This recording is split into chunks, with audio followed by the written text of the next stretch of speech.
this. If you wanna play tough and wanna hate this, I'll always show up. I don't ever slow up. Drama perebutan juara penuh emosi, Jorge Martin dan Marc Marquez tuai karma. Hasil MotoGP Valencia, Francesco Bagnaia tim Ducati Lenovo sukses kunci gelar juara dunia dari Jorge Martin. Pembalap asal Italia itu sukses ungguli Jorge Martin meninggalkan 30 poin. Bagnaia yang keluar sebagai juara sukses menempati podium tertinggi bersama Johan Zarco dan Fabio Di Giannantonio. Jalannya balapan, Francesco Bagnaia yang memulai start sempurna dari pole position sukses langsung melesat terdepan. Diikuti rivalnya Jorge Martin. Di lap awal Jorge Martin sempat memberikan tekanan yang ditunjukkan pada Bagnaia. Alhasil Jorge Martin menabraknya dan melebar hingga dirinya turun ke posisi 6. Lap demi lap dilibas Bagnaia dengan penuh fokus. Akan tetapi dengan ambisi Jorge Martin mulai membawa petaka. Pasalnya Maverick Vinales yang ngotot tak mau disalip akhirnya bisa diamankan. Akan tetapi drama masih berlanjut. Jorge Martin yang memaksa untuk menyalip Marc Marquez terlalu cepat. Alhasil keduanya saling memanas. Puncaknya Jorge Martin membuat kesalahan besar dengan masuk untuk menyalip Marc Marquez. Marc Marquez yang tidak terima justru ngotot tak mau disalip, dan keduanya terlibat insiden crash besar. Crash yang diciptakan Jorge Martin telah membawa petaka bagi gelar juara dunia dan masa depan Marc Marquez. Pasalnya dengan ambisi yang dibawa Jorge Martin yang digadang jadi juara dunia telah sirna. Kegagalan tim Pramac Racing dalam mendidik mental Jorge Martin patut dipertanyakan. Sejak kemarin memang rider Spanyol itu sangat bikin geram para netizen. Dengan tingkahnya yang sombong dan arogan, Jorge Martin terlalu ambisi dan merasa paling kuat di MotoGP 2023 ini. Di sisi lain, bos Ducati Lenovo David Tardozzi juga tampak tak terima atas tingkah Jorge Martin di MotoGP Valencia. Tardozzi meluapkan kekesalannya setelah Jorge Martin towing Francesco Pecco Bagnaia pada Jumat kemarin. Aksi tersebut dilakukan Martin saat sesi latihan bebas FP MotoGP di saat situasi genting. Seperti diketahui Bagnaia gagal lolos ke Q2 babak kualifikasi MotoGP Valencia. Sedangkan, rider Pramac Ducati itu lolos setelah tercepat kedua di belakang Maverick Vinales. Aksi Martin tak hanya sebatas towing Bagnaia, tetapi juga bertujuan mengganggu rivalnya itu. Tardozzi menilai tingkah laku rider Pramac Ducati itu sangat konyol. Martin disebut mirip seperti Marc Marquez. Martin bertingkah koyol seperti yang dilakukan Marc Marquez terkadang, ujar Tardozzi kepada Eurosport. Meski begitu, pria asal Italia itu tak mau merespons drama yang terjadi di Valencia ini lebih jauh.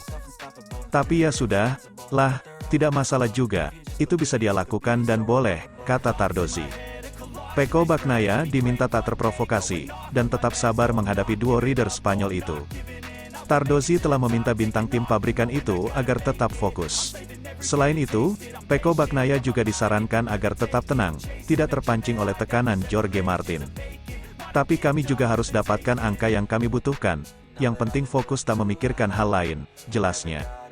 Sebaliknya Martin akan melakukan berbagai cara untuk bisa menang dan sapu bersih di Valencia.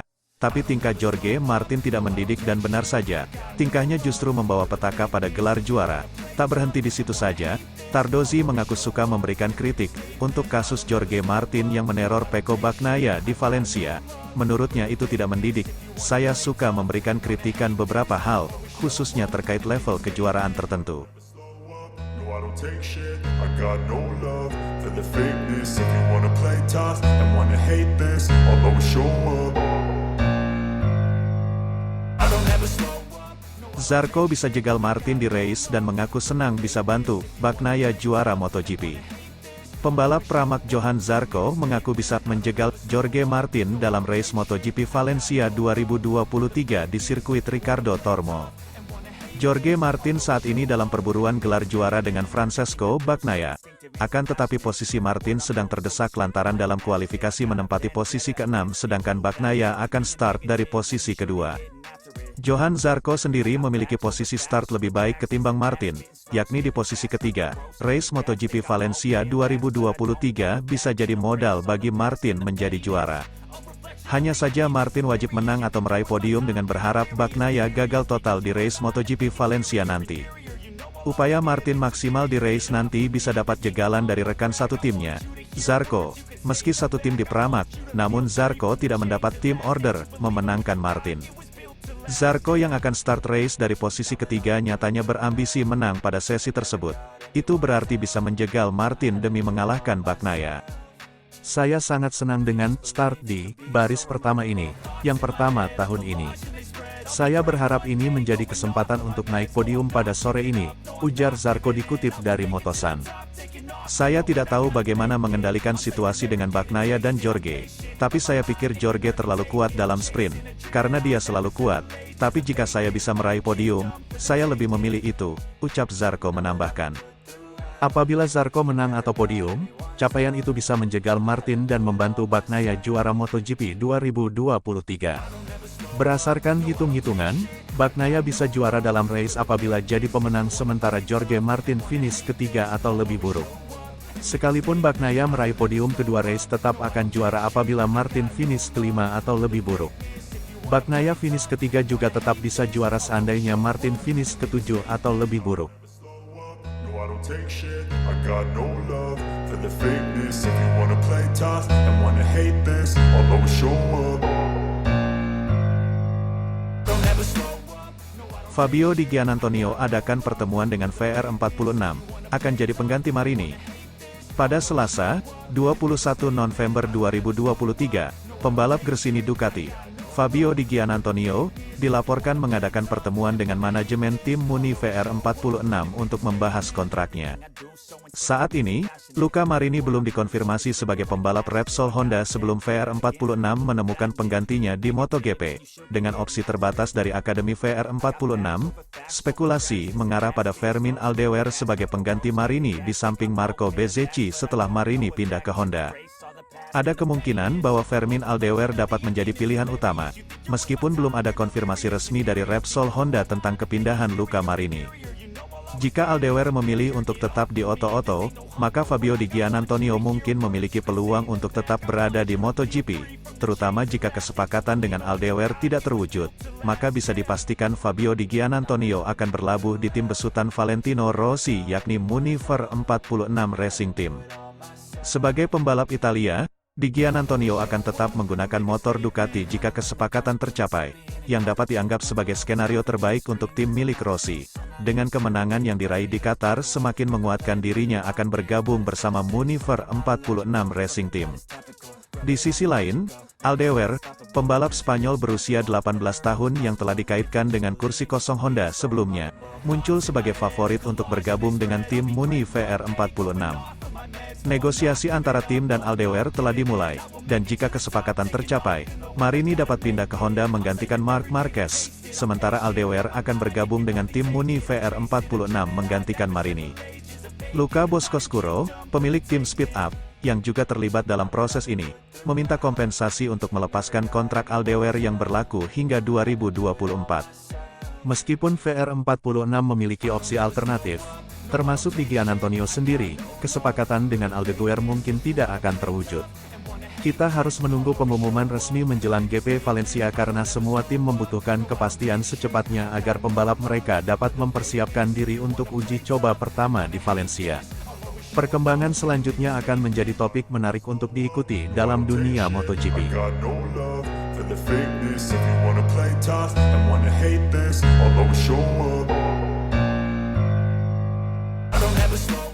Italiano berjaya di MotoGP Qatar 2023, Fabio Di Giannantonio juaranya, bos Ducati menyesal pecat sang juara. Rider Italia berjaya di MotoGP Qatar 2023, Fabio Di Giannantonio menjadi pemenang, disusul Francesco Bagnaia dan Luca Marini. Seri ke-19 MotoGP musim ini digelar di sirkuit Lusail, Qatar, Senin, 20 November 2023, malam WIB. Luca Marini memulai balapan sebagai pole sitter. Bagnaia memimpin balapan di mayoritas race, namun, Francesco Bagnaia 63 disalip Di Giannantonio pada 3 lap terakhir. Di Giannantonio akhirnya sukses finish pertama di MotoGP Qatar 2023. Ini menjadi kemenangan pertama dalam karirnya di kelas Premier. Bagnaia menempati P2 di MotoGP Qatar 2023. Luca Marini naik ke P3, memastikan semua podium diisi rider Italia. Jalannya pertandingan Pecco Bagnaia langsung merebut posisi terdepan setelah race dimulai. Jorge Martin tertinggal di urutan ke-8. Martin mulai merangkak ke posisi 6 memasuki lap ketiga. Bagnaia masih di urutan terdepan mengungguli Fabio Di Giannantonio dan Marini. Brad Binder menyodok ke posisi 3 mengungguli Alex Marquez dan Marini. Martin bersaing dengan Marc Marquez dalam perebutan P6. Persaingan urutan ke-6 semakin sengit dengan kehadiran Maverick Vinales. Ketiganya tertinggal cukup jauh dengan rider-rider di depannya. Vinales menyalip Martin di lap ke-10. Marquez turut menyalip Martinator dan mengklaim posisi ke-7. Fabio Quartararo menyalip Marquez dan Martin, sekaligus merebut posisi ke-7. Bagnaia masih memimpin balapan di depan, disusul Di Giannantonio dan Brad Binder. Di Giannantonio semakin mendekat di belakang Bagnaia. Rider tim Gresini Racing itu bahkan nyaris menyalip Francesco Bagnaia 63 di lap ke-17. Di Giannantonio akhirnya menyalip Bagnaia di lap ke-19. Bagnaia justru melebar di turn 1 memasuki lap ke-20. MotoGP Qatar 2023 berakhir untuk kemenangan Di Giannantonio. Bagnaia di urutan kedua, sedangkan posisi ketiga ditempati Marini. Hasil buruk diterima pesaing gelar juara MotoGP 2023, Jorge Martin. Rider tim Pramac Ducati itu finish di urutan ke-10 sehingga poinnya tertinggal 21 angka dari Bagnaia di puncak klasemen. I don't take shit, I got no love for the fakeness. If you wanna play tough and wanna hate this, I'll always show up. I don't ever slow up. Marc Marquez terlihat melakukan aksi towing di sela-sela Q1 ke murid Valentino Rossi, Franco Morbidelli. Begini aksi Marquez saat towing di belakang Morbidelli itu. Marc Marquez lagi-lagi kedapatan melakukan towing. Kali ini aksi towing itu dilakukan The Baby Alliance tepat di belakang rider jebolan VR46 Riders Academy, Franco Morbidelli. Dalam unggahan di akun X MotoGP, Marquez tampak hendak membuntuti Morbidelli saat hendak keluar pit untuk melakukan Q1. Dalam video terlihat Marquez melambatkan laju motornya di samping Morbidelli. Namun tiba-tiba Morbidelli berhenti dan menurunkan kakinya. Marquez sempat ikut Morbidelli berhenti sebentar sebelum akhirnya keluar pit lebih dulu. Tak habis sampai di situ, di sela-sela Q1, Marquez kembali kedapatan towing Morbidelli. Morbidelli yang menyadari terlihat sedikit kesal dengan Marquez. Hal itu langsung dikecam Morbidelli dan akhirnya memberikan sindiran lewat gestur paling aneh di MotoGP. Marc Marquez yang kedapatan towing di belakang Morbidelli akhirnya dikasih petikan jari oleh Morbidelli. Gestur itu disebut seperti Morbidelli sedang kedapatan bermain dengan anjing peliharaan. Adapun aksi towing Marquez itu bukan tanpa alasan. Morbidelli memang menjadi yang tercepat kedua saat sesi free practice 2 dalam kurung FP2 tepat di bawah rekan setimnya Fabio Quartararo. Tak heran kalau Marquez ingin mendapatkan slipstream agar mendapatkan catatan waktu lebih cepat. Seperti diketahui, teknik slipstream memanfaatkan area dengan tekanan udara lebih rendah di belakang pebalap lain demi mengurangi hambatan. Seiring kendaraan melaju cepat, kendaraan itu akan menghadapi hambatan udara yang menampar dari depan. Makanya, sistem aerodinamika terbaik dibutuhkan para pebalap untuk bisa memecah hambatan angin dengan sempurna sehingga bisa melaju lebih cepat lagi. Teknik slipstream bisa diterapkan oleh pebalap yang posisinya di belakang pebalap lainnya. Pebalap itu bisa membuntuti pebalap di depannya yang sudah memecah angin di depan. Aksi towing Marquez memang berapa kali disorot. Sebelumnya, rider kelahiran Cervera itu memang tak menampik bahwa dirinya memiliki kelebihan untuk memanfaatkan slipstream tersebut. Kamu harus menggunakan kelebihan yang dimiliki dan salah satu kelebihan yang saya miliki adalah ketika saya berada di belakang seseorang, saya mudah mengikutinya. Beberapa rider tidak bisa menggunakan slipstream karena mereka tidak tahu cara berkendara di belakang pebalap lain, ujar Marquez belum lama ini. Sayangnya aksi towing Marquez di Q1 MotoGP Sepang tak berbuah manis. Beberapa menit jelang Q1 berakhir, dia tersungkur di gravel dan tak dapat melanjutkan sesi tersebut. Alhasil dia tak bisa menembus Q2 dan harus puas memulai balapan dari posisi ke-20. Morbidelli pun tak bisa lanjut ke Q2 lantaran hanya menjadi tercepat kelima di sesi Q1. Dengan demikian Morbidelli bakal memulai balapan dari posisi ke-15. I don't take shit, I got no love for the fakeness. If you wanna play tough and wanna hate this, I'll